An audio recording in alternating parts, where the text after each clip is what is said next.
Amis du MAG, à toutes et à tous, bonjour, salut, bienvenue à votre MAG, les MAG des actus éclairés avec moi BM.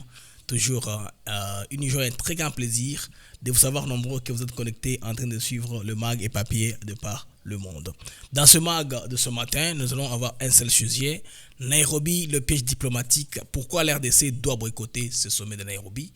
Parce que ce que nous remarquons est que le sommet qui devait avoir lieu, n'est-ce pas, un sommet conjoint entre la SADC et l'EAC, dans ce sommet qui se tient officiellement à Nairobi. Les amis, il s'agit de quoi? Il s'agit d'évaluer la situation sécuritaire en RDC et de renforcer la synergie régionale pour la paix.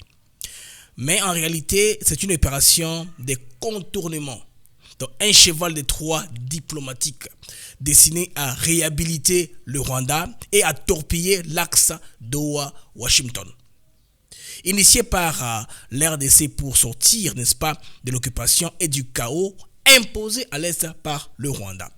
Le président William Samoei Ruto, président de Kenya, même si aujourd'hui il a eu réconciliation des façades avec ancien président Uhuru Kenyatta, nous savons que ce que leurs devises sont des causes très profondes. C'est une affaire du business de beaucoup d'argent, qui implique beaucoup d'argent. C'est pourquoi ils ont fait un peu cette sortie ensemble pour vous prouver qu'ils peuvent s'entendre avant de penser corriger les autres. Parce que comme on dit, la charité, n'est-ce pas, bien ordonnée, commence par soi-même. Charity begins at home. Alors, le président Kenya William Ruto affirme que ce sommet ne rivalise pas avec l'accord de Doha et de Washington.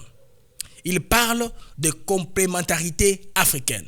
Mais ce vernis panafricain cache une vérité, les amis, sanglante, glaçante même. C'est-à-dire que le sommet de Nairobi est une tentative de recyclage stratégique du Rwanda. Principalement le Rwanda qui est aujourd'hui taxé comme l'agresseur de la RDC. Alors, sous l'égide de l'Union africaine, bien sûr, dans une architecture régionale devenue perméable aux pressions extérieures. Donc, Ruto veut que le problème reste en Afrique, c'est pourquoi il prend cette initiative-là. Comprenons un peu en détail. Pourquoi Nairobi? Un sommet piégé, instrumentalisé par Kigali. Derrière Kigali, derrière l'initiative en apparence consensuelle, c'est Kigali qui tire les ficelles. Paul Kagame, affaibli sur la scène internationale, cherche à revenir dans les jeux diplomatiques par la fenêtre régionale. La fenêtre régionale, après avoir été mise à l'écart du processus de Doha et de Washington.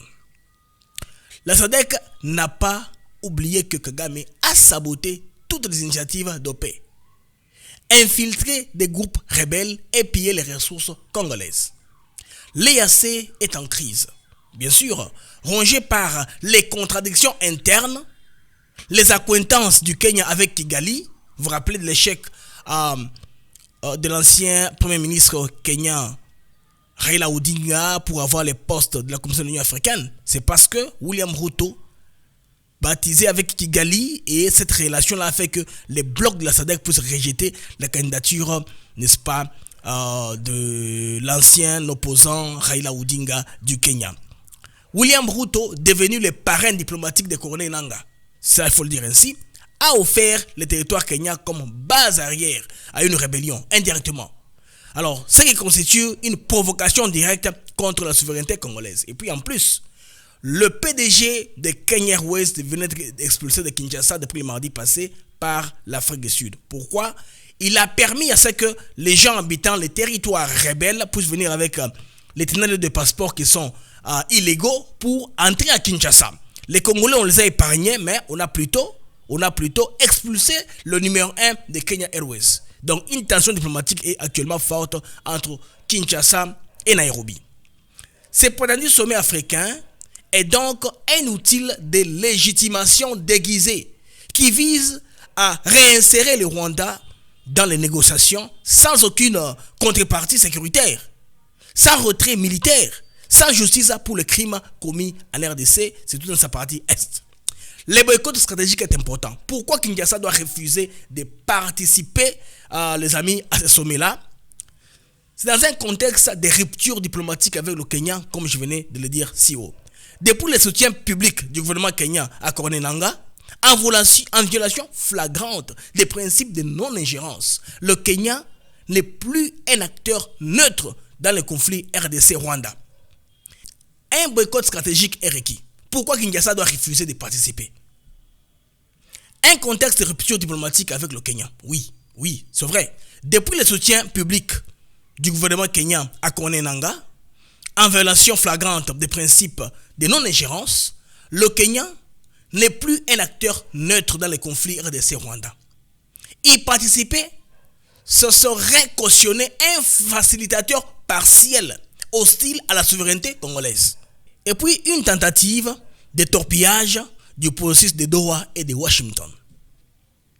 En déclarant que Nairobi est complémentaire, Ruto tente en fait de brouiller les cartes diplomatiques.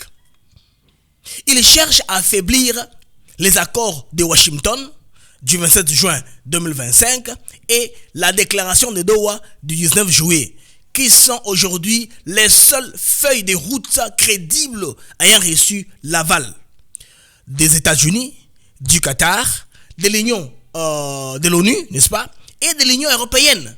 Tacitement aussi, on a impliqué l'initiative, n'est-ce pas, des Fort Gnassingbé. Alors, accepter de négocier à Nairobi de nouveau, c'est remettre en question la cohérence et la hiérarchie du processus déjà engagé. C'est donner l'impression d'un camouflage diplomatique qui décrédibilise Kinshasa. Donc, un espace diplomatique trop perméable au Rwanda. Kigali n'ose plus apparaître directement, mais il manipule en coulisses à travers les relais dans la région, des diplomates complices, des accords sous la table, et puis il pousse à une normalisation rapide sans aucune responsabilité sur les crimes de guerre, des massacres, ni des exactions du 1-23 RDF AFC. Alors, la vraie solution est déjà en cours. Doha, Washington. Les amis, il faut le redire clairement. La vraie solution, les amis, est déjà en cours. Doha, Washington. Il faut le redire clairement. L'RDC a déjà un cadre de paix crédible et soutenu au niveau international. On a internationalisé les conflits. On est monté d'un cran supérieur. Tenez, à Washington, le 27 juin 2025, l'RDC et le Rwanda ont signé un accord bilatéral sous médiation, bien sûr américaine, actant des principes clairs, cessation des hostilités, retrait des troupes rwandaises, coopération sécuritaire encadrée et respect de la souveraineté congolaise. Qu'est-ce qu'il y a à chercher ailleurs encore? À Doha, le 19 juillet 2025, une déclaration de principe a été signée entre la RDC et les éléments rebelles, 1-23 AFC, donc encadré par l'État du Qatar, renforçant la feuille de route diplomatique vers la restauration de l'autorité de l'État dans l'Est de la République démocratique du Congo, vers la restauration de l'autorité de l'État congolais, n'est-ce pas, à l'Est de la RDC. Ce processus, les amis, est plus robuste, plus exigeant et plus transparent, aussi contraignant, compte tenu de le parrain de ces deux processus. Il bénéficie d'un appui diplomatique, financier et sécuritaire fort. Alors, il isole progressivement le Rwanda, l'oblige à des concessions et ouvre la voie à des sanctions ciblées et des retraits militaires contrôlés. Donc tout cela est déjà préparé en bonne et due forme. Que cherche William Ruto contre la RDC, les amis, vous allez comprendre. La RDC, en tout cas, doit avoir une position ferme. Moi, j'insiste là-dessus. C'est que, d'abord, saboter diplomatiquement les sommets de Nairobi en refusant de cautionner une architecture parallèle qui légitime indirectement les agresseurs. 2.